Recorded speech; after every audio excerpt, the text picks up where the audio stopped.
ఈరోజు cabbage curry చేస్తున్నాను.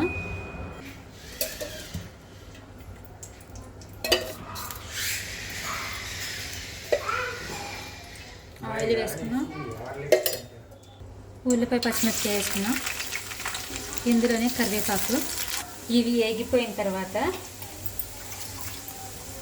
Cabbage వేసేసుకున్నాం. ఈ క్యాబేజీని నేను వేడి నీళ్ళలో కడుక్కున్నాను. వేడి నీళ్ళలో కొంచెం సాల్ట్ వేసి కడుక్కున్నాను.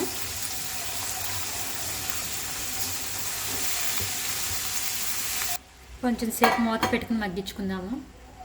ఇప్పుడు చూసుకున్నాం,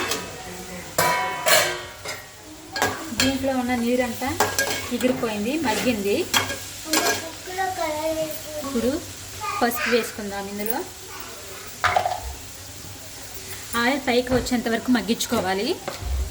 మనము సరిపడా కారము, రుచికి తగినంత సాల్ట్,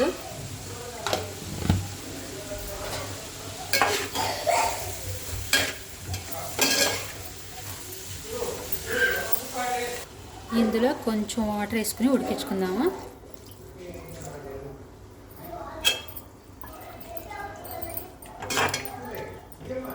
కొంచెం వాటర్ వేసుకుని మూత పెట్టుకుని ఉడికించుకుందాం.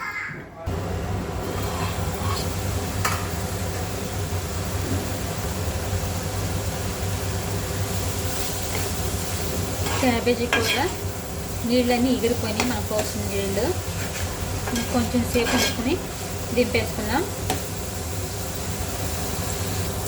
క్యాబేజీ కూర రెడీ అయిపోయింది. నూనె కూడా పైకి వచ్చేసింది. ఇక రెడీ అయిపోయినట్టు.